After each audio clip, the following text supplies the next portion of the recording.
ताऊ, एक बात बताओ, आप लोग किसान होकर भी कभी गोरक्षकों का साथ क्यों नहीं देते? अरे तू मन्ने भी एक बात बता, ये तथाकथित गोरक्षक कभी किसानों का साथ क्यों नहीं देते? वो आपका साथ क्यों देंगे अगर आप गोरक्षक सरकार का विरोध करोगे तो? मतलब जिस सरकार का राज में गौशाला तक ज्यादा गाय सड़कों पर पॉलिथीन खाती हुई मिलती है, वो सरकार गोरक्षक है। अरे जिस सरकार का राज में गोवंश सड़कों पर एक्सीडेंट होके या तो खुद मरण लग रही है या लोगों की जान लेने लग रही है, वो सरकार गोरक्षक है। अरे जो सरकार गाय की सेवा करने की बजाय गाय का नाम पे सिर्फ राजनीति कर रही है, बाई तय बाई ने लड़वाने का काम कर रही है, वो सरकार गोरक्षक है। और जो किसान अपनी हर एक फसल का एक हिस्सा गौशाला में देते हैं, चारे का एक हिस्सा गौशाला में देते हैं, घर में कोई खुशी का मौका आया गौशाला में दान करते हैं, गौशाला में जाकर गौओं की सेवा करते हैं, तुम्हारी नजरों में वो किसान गाय विरोधी है। अरे जिन किसानों ने गौशाला बनवाई, उनको चलाने के लिए फंड जुटाए, गौशालाओं के लिए गांव गांव में जाकर सांग करवाए, नाच गाने करवाए, घर घर जाकर पैसे इकट्ठे करे, वे किसान गाय विरोधी है। ये बढ़िया है ताऊ, आप लोग अगर गाय के लिए कुछ करो तो ठीक है, लेकिन हमारे नेता गाय की रक्षा के लिए अभियान चलाएं तो वो राजनीति। वाह बेटा, बात ऐसे है, जिन नेताओं ने तुम बहुत बड़ा गोरक्षक समझ रहे हैं ना, उन नेताओं का बारे में जाकर पता कर ले। उनकी सात सात पीढ़ियां में कदे किसी ने गाय तो दूर, कदे घर में किसी ने बछड़ा तक नहीं पाया होगा। अरे सपरेटा का दूध की चाह पीने वाले हम ना गाय पे ज्ञान देवेंगे के?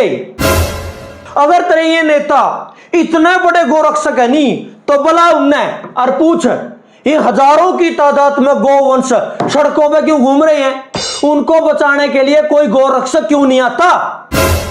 अगर तेरे ये नेता इतने बड़े गोभक्त नहीं तो बोल इनको कि पार्टी का हर कार्यकर्ता एक एक गाय अपने घर लेके जाएगा और बड़े नेताजी 5 गाय अपने घर में बांधो।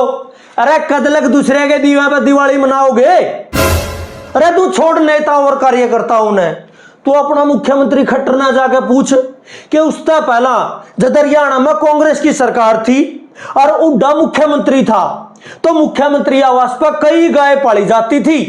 पूछ खट्टर ने कि वो इतना ही बड़ा गोरक्षक है तो उसने आते ही सबसे पहले सीएम आवास से उन गायों का खूंटा क्यों उखाड़ा? खट्टर ने कभी अपने आवास पर गाय क्यों नहीं पाली? ये निजी टीका टिप्पणी का मसला नहीं है, ये पॉलिसी और विचारधारा की बात है। अरे मैं भी तो यही कह रहा हूं कि ये विचारधारा की बात है। एक विचारधारा तो महात्मा गांधी की थी जो गाय को पूजते थे, और एक विचारधारा सावरकर की थी जो गाय को गधे और कुत्ते के जैसे जानवर मानते थे, जिनका कहना था कि गाय जब काम की ना रहे तो गोहत्या आवश्यक है। अब ये मत बोल देना कि तुम लोग सावरकरवादी नहीं गांधीवादी हो। अरे कौन सी विचारधारा है तारी कि वोट लेने के लिए तो तुम लोग गाय गाय करोगे, लेकिन जब उसी गाय माता पर लंपी बीमारी का संकट आया तो उस गौ माता को मरता हुआ छोड़कर तुम लोग विदेश से आए हुए चीतों को बाप मानने लग गए थे।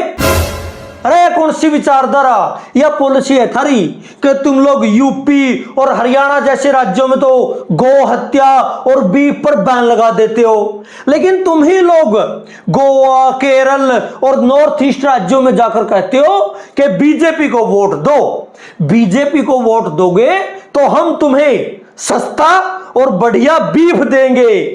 मोदी सरकार का मंत्री किरण रिजिजू खुलेआम कहता है कि मैं बीफ खाता हूं, हिम्मत है तो रोक के दिखाओ। मतलब थारी सिर्फ एक ही विचारधारा है कि गाय के नाम पर ही वोट चाहिए, उसके लिए चाहे गाय को मम्मी बनाना पड़े चाहे अम्मी बनाना पड़े।